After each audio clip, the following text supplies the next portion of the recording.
अस्सलाम वालेकुम नाजरीन। आपको द लास्ट ट्राइब के एक नए एपिसोड में डॉक्टर नजीब का सलाम।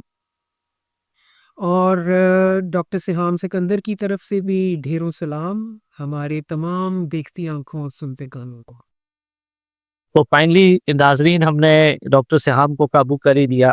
जो इतने दिनों से लोगों की मसाइल और लोगों के उसमें आए हुए थे और काबू आए हुए थे, finally he is back with us and welcome to the show. And नाजरीन, पिछले कुछ एपिसोड्स में हमने कुछ बात की सेहत के बारे में। आजकल सोशल मीडिया पे मैं देखता हूँ कि बहुत सेहत के ऊपर बात होती है। इंस्टाग्राम भरा हुआ है जिस पे आता है कि 10 चीज़ें जो खाने से आपकी सेहत अच्छी हो जाएगी, 20 चीज़ें जो ना करने से आप 90 साल के हो जाएंगे। इस तरह की बातें बहुत सी देखने को सुनने को मिल रही हैं आजकल सोशल मीडिया पे। एक चीज जो मुझे नहीं नजर आ रही वो ये है कि जो हमारी सेहत है, जिस्मानी सेहत, उसके साथ ही हमारी जो दिमागी सेहत है, जिसको हम इमोशनल वेलबींग या इमोशनल मेंटल हेल्थ की जो हम बात करेंगे, वो चीज़ जो है उसका मुझे इतना कोई ज़्यादा देखने को सुनने को नहीं मिलता। और ये एक बहुत ही ज़रूरी और अहम चीज़ है जिसको आज हम अपने मौजू बना के लेके आए हैं यहाँ पे। तो और कौन बेहतर हो सकता है डॉक्टर सिहाम से कि जो केस के ऊपर रोशनी डालेंगे आज। तो सिहाम, लेट्स स्टार्ट विद दिस।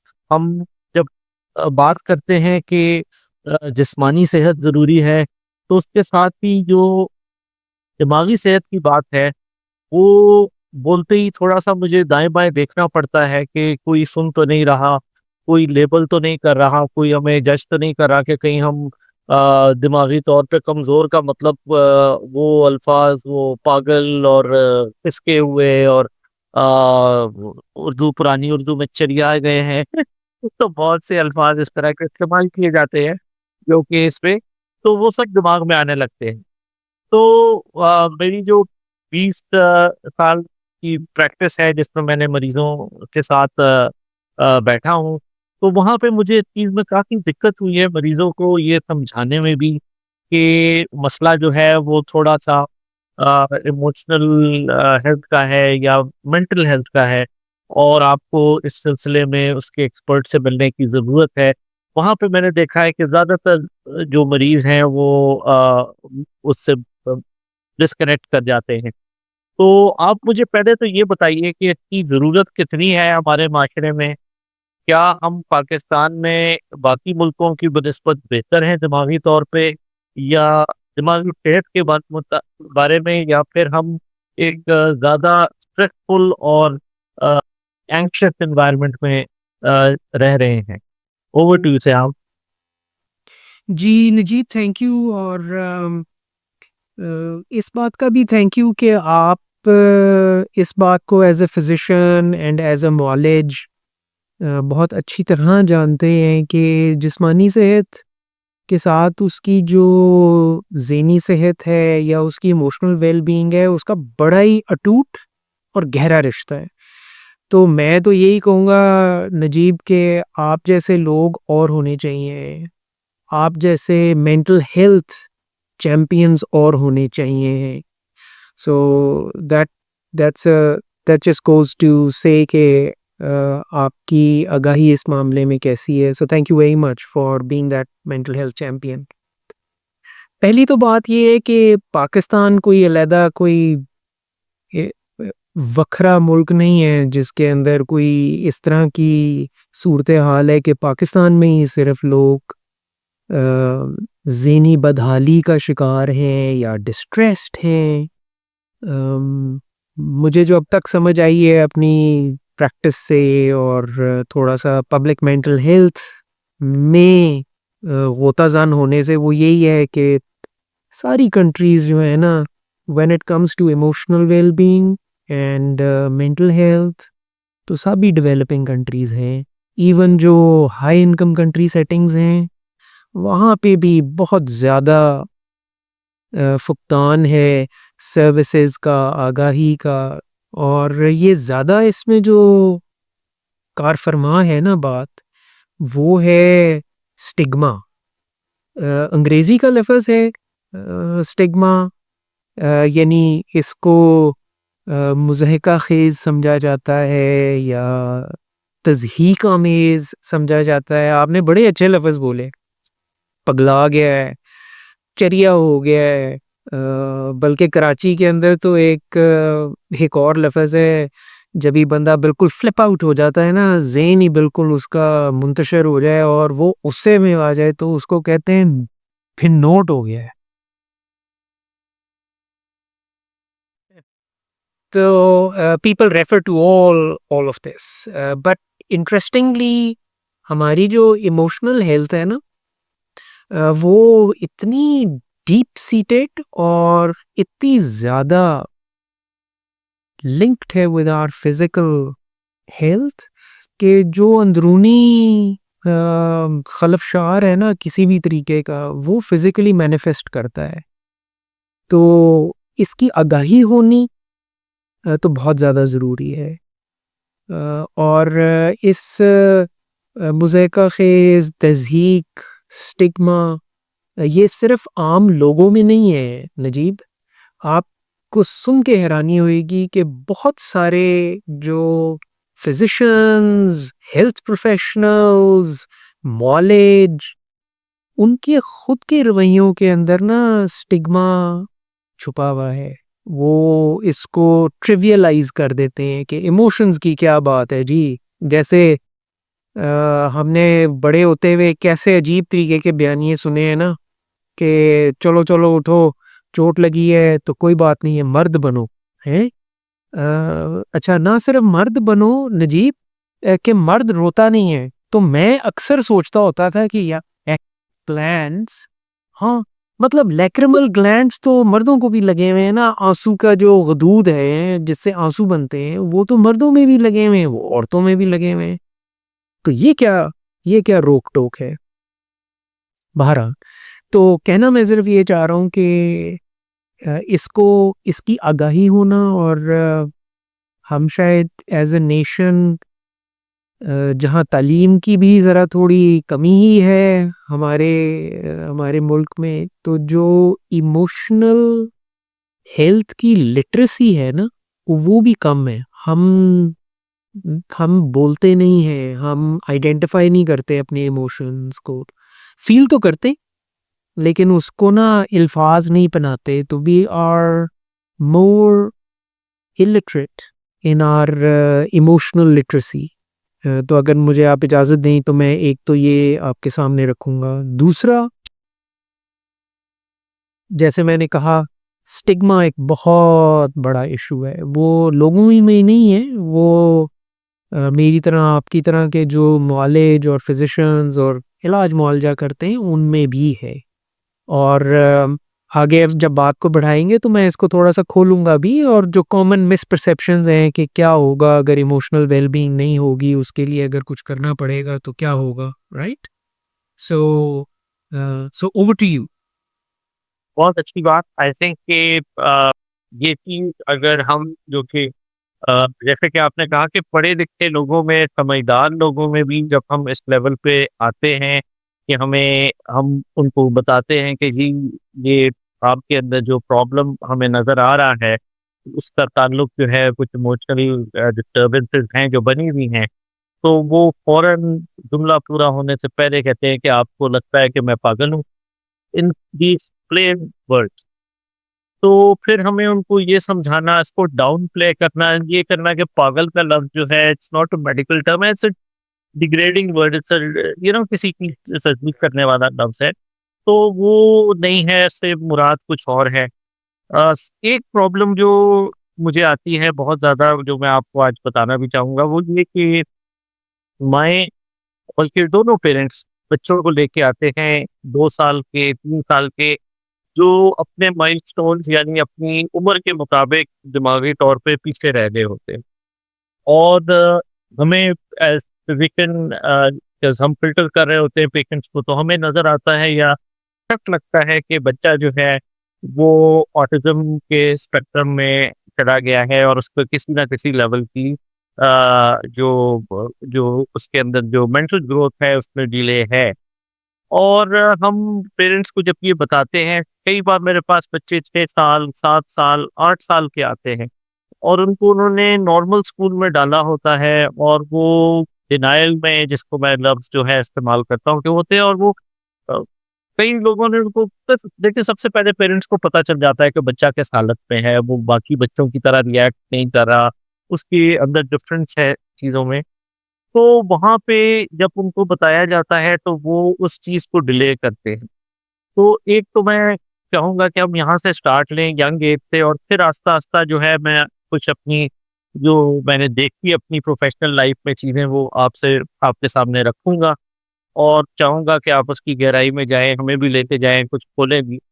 तो क्या एक तो क्या चीज़ आप समझते हैं कि उनको पेरेंट्स को समझनी चाहिए, कितना टाइम इम्पोर्टेंट है कि अगर बच्चे को जल्दी डायग्नोज़ कर लिया जाए, ऑटिस्टिक बच्चों को, तो हम उनको कुछ बेहतर कर सकते हैं, उनकी बेहतरी की तरफ ले जाया जा सकता है। और क्या पैगाम देना चाहेंगे ऐसे पेरेंट्स को जिनको अगर लगे कि उनका बच्चा या बच्ची अपनी उम्र के मुताबिक अपनी दिमागी सेहत जो है वो नहीं उनकी बढ़ रही, तो उनको क्या करना चाहिए? जी Najeeb, thank you very much. I think कि ये एक इंतहाई मुश्किल मरहला होता है, ख़ास तौर पे पेरेंट्स के लिए। बच्चे तो दिल का टुकड़ा हैं और उनके ऊपर किसी भी तरीके की कोई भी चीज़ मुश्किल, डिफ़िकल्टी, चैलेंज आए तो पेरेंट्स तो बहुत ज़्यादा परेशान भी होते हैं।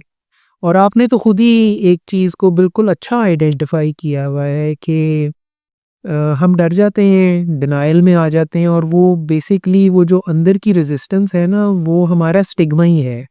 लोग क्या कहेंगे?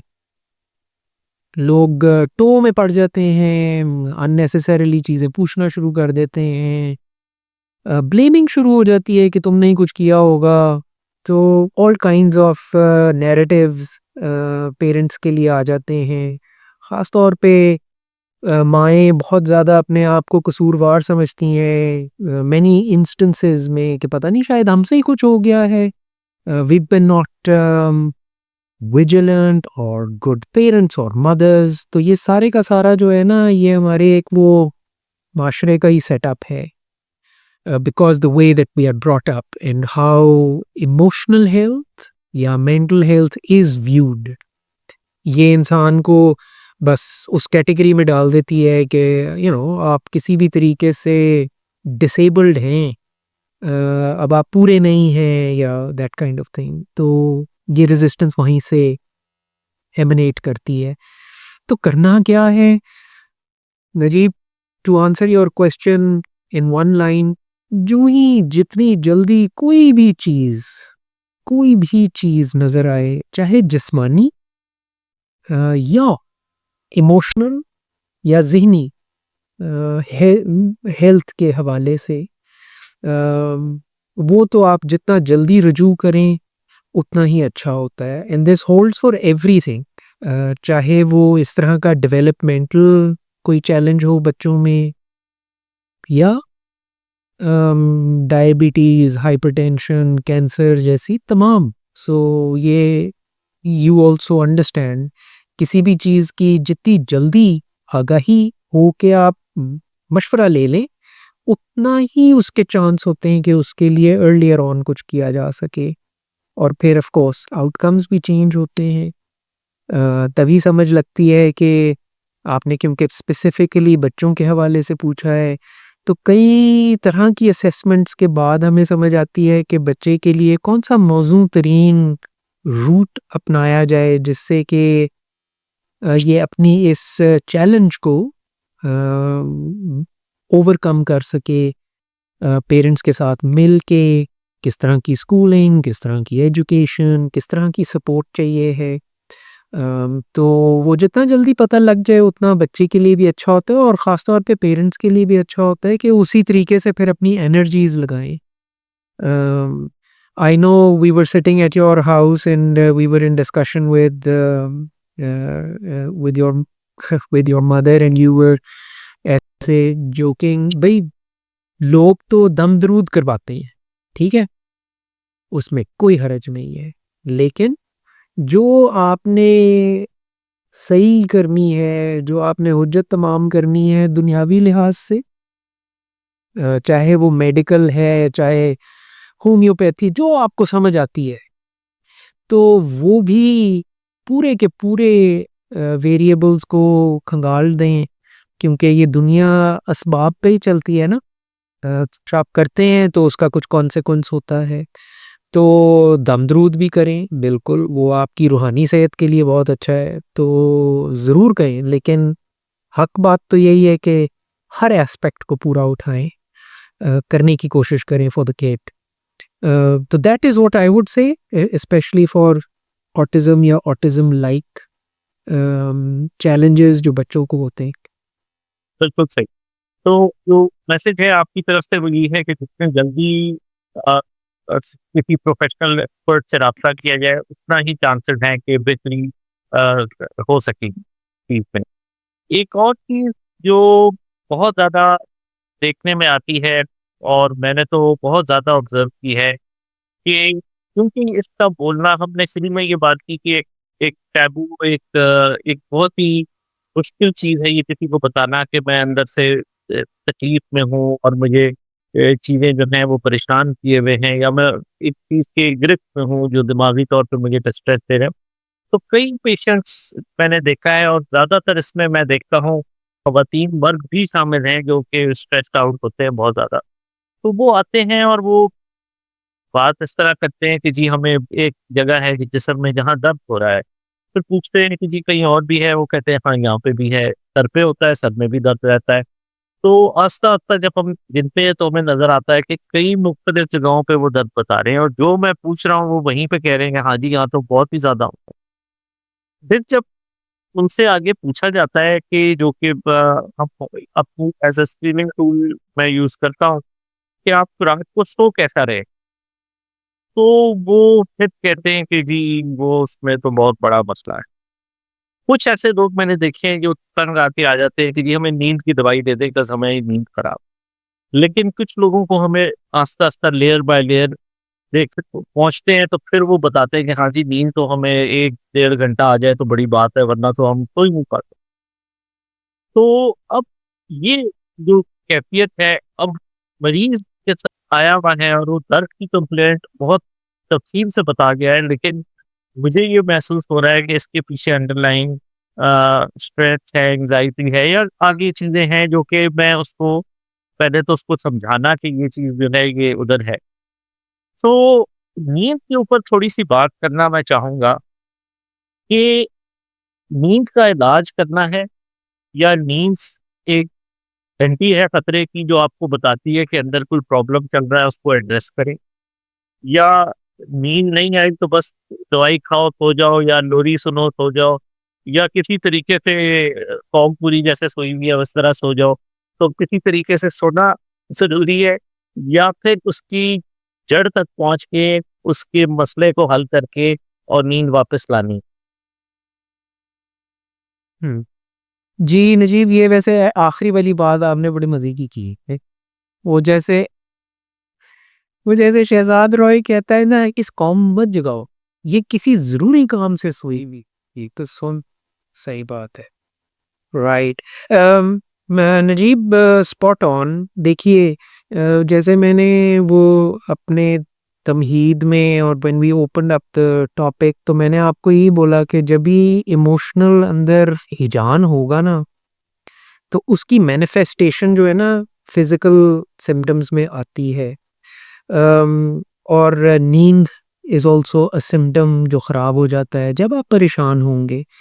और मुझको अक्सर हैरानी होती है, लोगों को मुतवातर अगर सर में दर्द रहता है या उनको कुछ और तरह की कोई कोई भी फिजिकल जो हर वक्त रहती हो, उस पे वो जल्दी से मशवरा कर लेते हैं।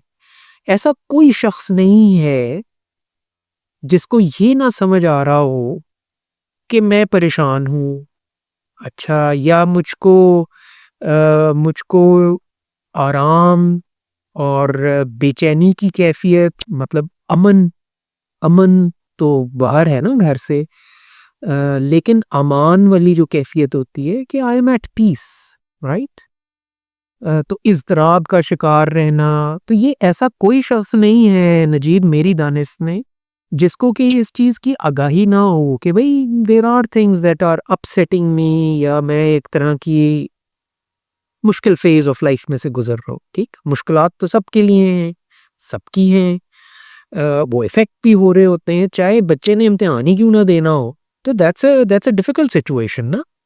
तो हम हर वक़्त अपने इमोशन से तो आगाह ही होते हैं, लेकिन हम उसके लिए कभी हेल्प नहीं सीख करते। और जब भी वो प्रेशर कुकर बनता है, नींद का पटाखा बोलता है, तो फिर आते हैं। और आगे चल के मैं इस पे भी बात करूँगा कि नींद एक बहुत बड़ा इंडिकेटर है कि आपकी इमोशनल हेल्थ और वेल-बीइंग जैसी होनी चाहिए ना ऑप्टिमल, वो वैसी है नहीं। अच्छा, और ये मैं ऐसी ऐसी नींद का उड़ने की बात नहीं कर रहा कि कल आपका इम्तिहान है, तो आपका ज़हन चरखी की तरह चल रहा है। इम्तिहान से मुराद है, मैं ज़िंदगी के इम्तिहान की नहीं बात कर रहा, जैसे एफसीपीएस का इम्तिहान देना है, मैट्रिक का इम्तिहान देना है, राइट? तो आपका ज़हन ऑन होएगा, तो आपको उस दिन शायद नींद ना आए। मैं तो उस नींद की खराबी की बात कर रहा हूँ, जो मुतवातिर, मुसलसल, लगातार डिस्टर्ब्ड है, या सोने में दिक्कत होती है, या जल्दी आँख खुल जाती है, या आप उठते रहते हैं और आपको लगता है कि आप तो सोए ही नहीं, घंटा ही आ जाए नींद। अभी आपने कहा आपके चंद पेशेंट्स आते हैं, वो कहते हैं मुश्किल से 2 घंटे, 1 घंटे नींद आ जाए तो वो भी बड़ी गनीमत है। और अगर ये ऐसे चली चला जा रहा है, तो ये तो बहुत बड़ा इंडिकेटर है कि कुछ तो गड़बड़ है, अंदरूनी, इमोशनली एंड आपकी मेंटल वेल-बीइंग अपनी जगह पे, ऑप्टिमल जगह पे नहीं है, यू नीड हेल्प। तो बिल्कुल इसकी वजह तलाश करें। इसके लिए वक़्ती तौर के ऊपर जो भी आपने हील हुज्जत करनी है, चाहे वो दवाई के ज़रिए है, चाहे कुछ अपनी नींद के लिए करना, इंश्योर करना कि आपकी, एक हम वो टर्म बोलते हैं स्लीप हाइजीन, के चंद चीज़ों का ख़्याल रखें जिससे कि नींद में आसानी हो। तो उनका ख़्याल रखें। जैसे मिसाल के तौर पे शाम के बाद आप चाय, कहवा, कॉफ़ी, इस तरह के जो आपको मुतहरिक कर दें, आपको स्टिम्युलेट कर दें, क्योंकि स्टिमुलेंट्स हैं, वो ना लें। बहुत ज़्यादा लेट खाना ना खाएँ। कुछ थोड़ा बहुता फिज़िकल एक्टिविटी, एक्सर्शन होनी चाहिए है, उससे भी बहुत सारी चीज़ें बेहतर हो जाती हैं नींद के लिए। तो इन चंद मोटी-मोटी चीज़ों को ज़रूर चेक करें, और अगर दवाई लेनी पड़ती है और किसी से मशवरा करना पड़ता है तो बिल्कुल करें जी। नींद तो बहुत प्रोटेक्टिव है, और नींद नहीं खराब होनी चाहिए। It's one of the key indicators. बहुत अच्छी बात। और आई थिंक कि जितने सुनने वाले हैं उनको ये चीज़ समझनी चाहिए कि one of the few and early indicators are कि जब आपको नींद आपकी डिस्टर्ब हो तो समझ जाएँ कि कुछ परेशानी बढ़ गई है और इसके लिए आपको किसी न किसी किस्म की मदद की ज़रूरत है। कुछ ऐसे भी पेशेंट होते हैं ऑन अ लाइटर नोट जो आके कहते हैं कि डॉक्टर साहब नींद बहुत ज़्यादा आती है। तो मैं उनको कह देता हूँ कि जी आप इंतज़ार करें, आपका बिजली का बिल आएगा, उसे गौर से पढ़िएगा, नींदें उड़ जाएँगी आप। वो बेचारे थोड़े वो हो जाते हैं। तो या फिर मैं उनसे कहता हूँ कि ऐसा करें कि कुछ न्यूज़ चैनल पाकिस्तानी जो है उनको 2-3 घंटे देख लें तो उससे भी नींदें उड़ जाएँगी आप। तो वो नींद कम करने के तरीके हैं। लेकिन ये तो मज़ाक की बात थी, इम्पोर्टेंट बात ये है कि नींद जो है वो उसको एज़ एन इंडिकेटर लें और उसको कभी भी जो है वो की इम्पोर्टेंस को कम ना समझें। दूसरी चीज़ और और इस पे एक लाइटर नोट, हाँ, सॉरी टू इंटरप्ट यू, मुझको कि एक लाइटर नोट याद आ गया और वैसे 2 याद आए हैं, वो दूसरा मैं बाद में बोलूँगा। पहले तो ये कि अगर नींद मुतवातिर ख़राब हो रही है तो फिर उस बात को याद करें जैसे उन साहब ने कहा था, वे मुख्तारिया है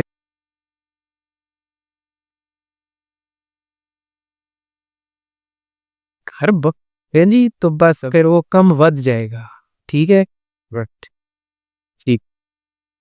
इसके अलावा अब जो दूसरी चीज़ है वो ये कि एक बार हमने अगर फैसला कर लिया या फैसला क्या कर लिया, डॉक्टर ने बता दिया पेशेंट को कि जी आपको नफ्सियाती कुछ मुश्किलात का सामना है और आपको एक mental health expert, psychologist, psychiatrist किसी से मिलने की ज़रूरत है।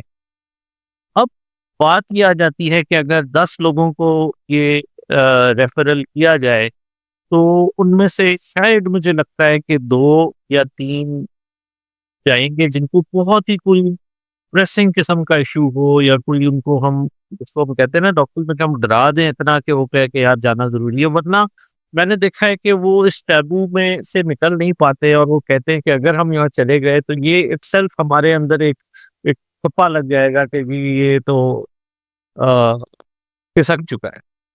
तो अब ये चीज़ को अ, कैसे इन लोगों को समझाया जाए कि जैसे आपने बड़ी इम्पोर्टेंट एक बात की कि ज़्यादातर जो बॉडी के हेल्थ के इश्यूज़ हैं, उनके पीछे आपकी जो स्ट्रेस, एंग्ज़ायटी है वो एट प्ले होती है।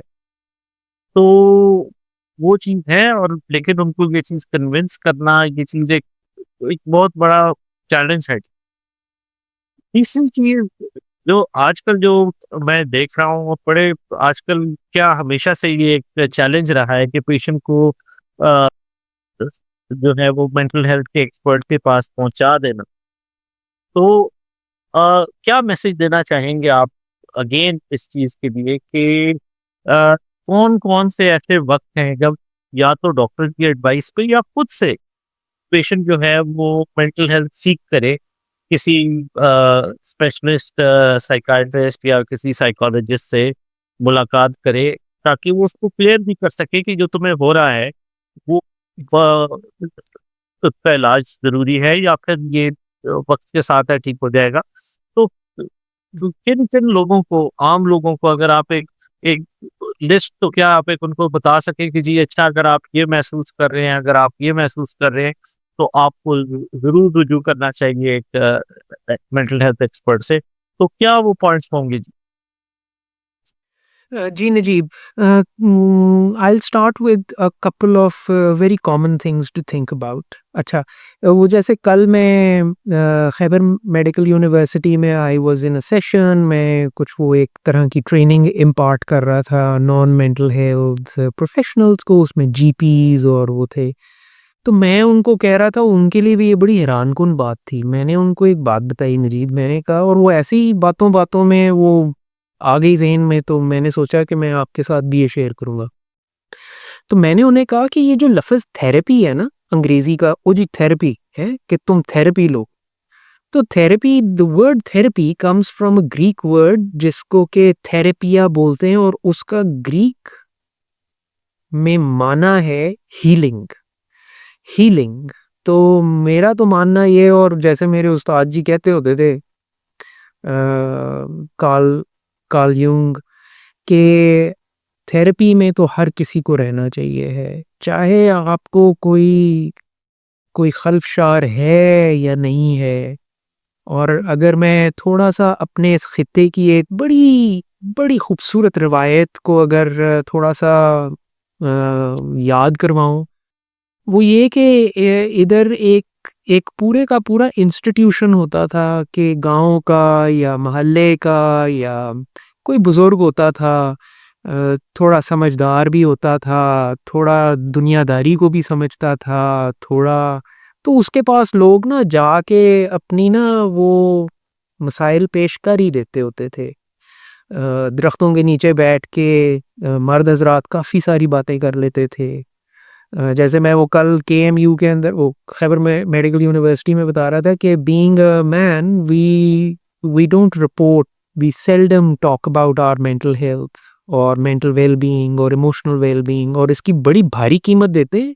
हम ख़वातीन के मुकाबले में 6 से 10 साल पहले फौत हो जाते हैं, एंड वी पे अ ह्यूज प्राइस।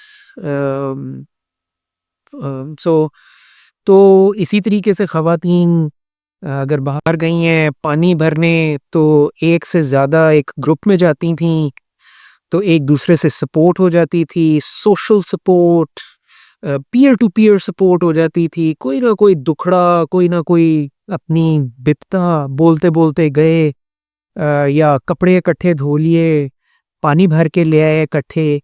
तो ये जो थोड़ा सा जो सोशल इंटरेक्शन था ना, इट वाज वेरी थेरेप्यूटिक।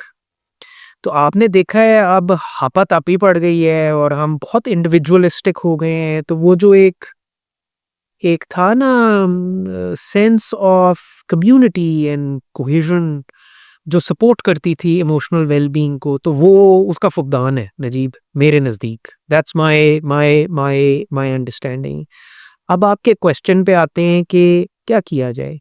देखिए, नींद ख़राब हो रही है, आप शदीद उलझे में हैं, अगर आपको छोटी-छोटी बात पे गुस्सा आता है, आप उदास, परेशान, ख़फ़ा रहते हैं, आपको थकावट, कमज़ोरी, और ऐसे लगता है कि आप मोटिवेशन ही नहीं है, किस तरह करें, राइट?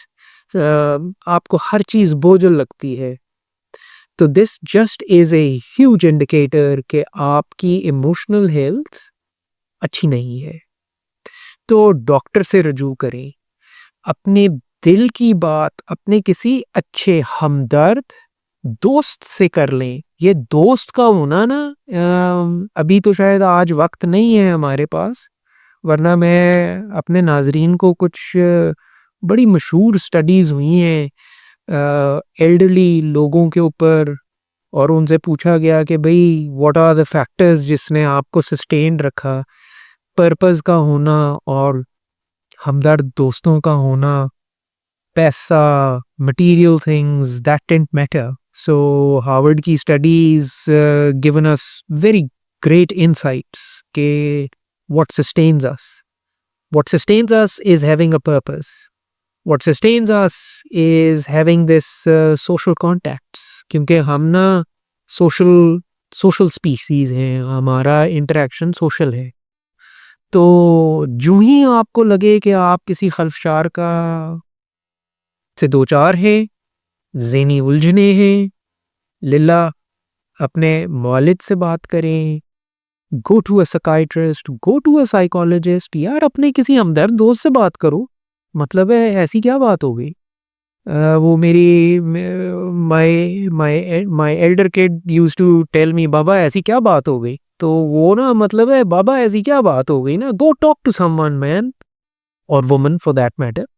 तो बात करें, और डरें घबराएं मत।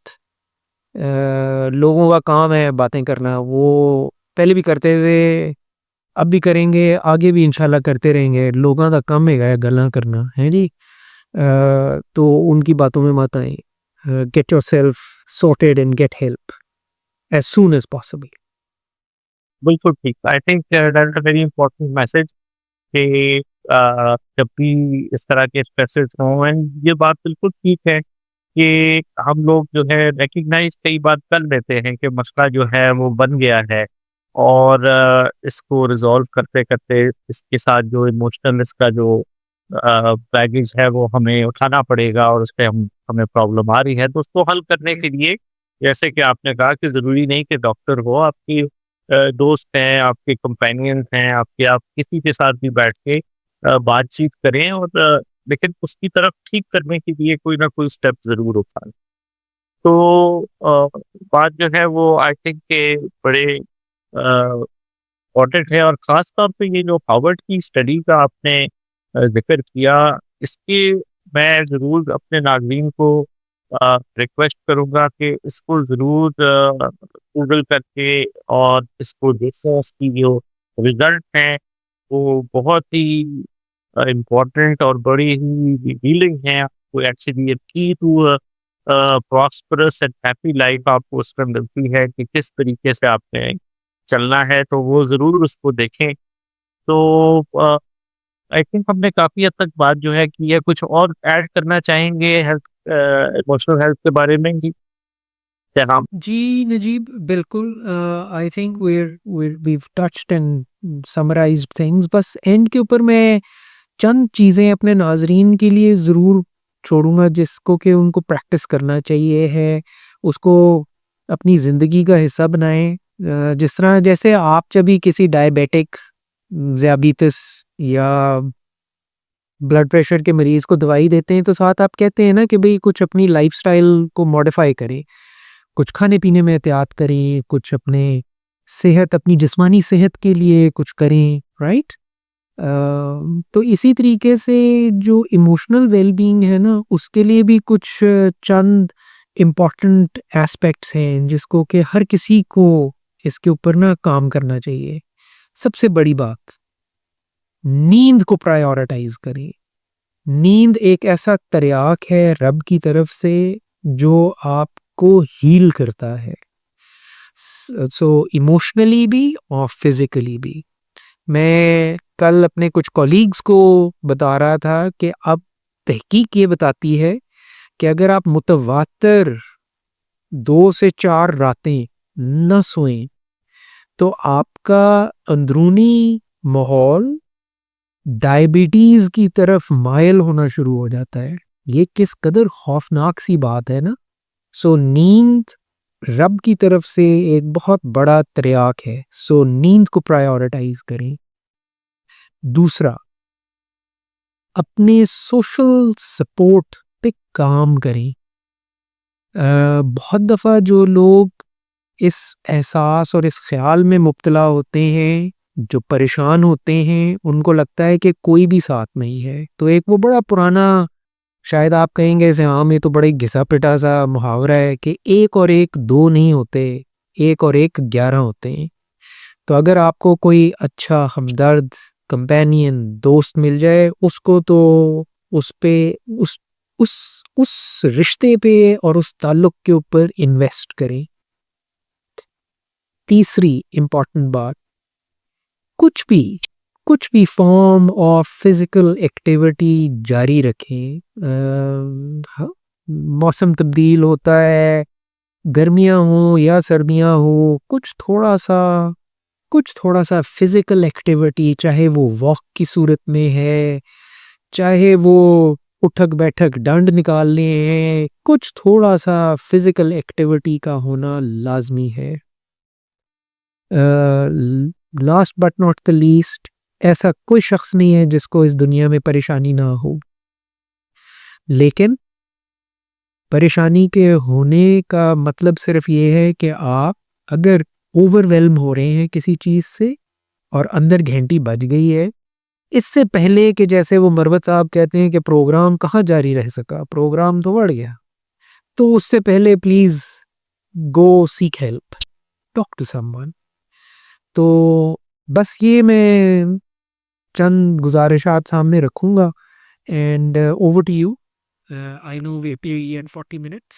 जी, बहुत ही अच्छी बातचीत आई थिंक हुई है और इसमें बहुत से पर्ल्स हैं जो कि विज़डम के जो कि हमें नज़र आने चाहिए और देखना चाहिए कि सबसे इम्पोर्टेंट चीज़ कि अपनी लाइफ को गुज़ारने की चाहत अगर आप में है, अगर आप चाहते हैं कि ज़िंदगी को बेहतर बनाएँ, अच्छी तरह गुज़ारें, तो फिर ये सब चीज़ें जो अभी आपने पॉइंट गिनवाए हैं, ये सब जो है मेरे ख्याल में स्टेप्स हैं उस तरफ जाने के लिए। और मैं सिर्फ ये कहना चाहूँगा आखिर में इसमें ऐड करूँगा कि जितनी इम्पोर्टेंट फिज़िकल आपकी हेल्थ है उतनी बल्कि शायद उससे भी ज़्यादा आपकी इमोशनल और जो मेंटल हेल्थ है, उसका ख़्याल रखना है। क्योंकि वहीं से काम शुरू होता है खराबी का अगर वो आपके हाथ से स्लिप कर जाए तो। और फिर वो सब चीज़ें जो हैं वो हर तरफ जिस्म में नज़र आने लगती। तो नाज़रीन अपना ख़्याल रखिएगा। हम लोगों ने मज़ीद कुछ एपिसोड्स प्लान किए हैं जो हम स्पेसिफिक हेल्थ केयर और मेंटल जो इश्यूज़ हैं उनके ऊपर रखेंगे in due course of time. तो आप लोग ज़रूर हमें देखते रहिए अपनी कीमती राय ज़रूर दीजिए। और अगर आपको आज की बातों में से कोई ऐसी चीज़ महसूस हुई है जो आप महसूस कर रहे हैं, तो जल्द ही अपने करीबी डॉक्टर या हेल्थ केयर प्रोवाइडर या किसी मेंटल हेल्थ एक्सपर्ट से राब्ता ज़रूर कीजिएगा। अ, डॉक्टर नजीब को यहाँ से इजाज़त दीजिए। इंशाल्लाह अगली बार एक नए टॉपिक के साथ हाज़िर होंगे। अल्लाह हाफ़िज़। खुदा हाफिज़ जी।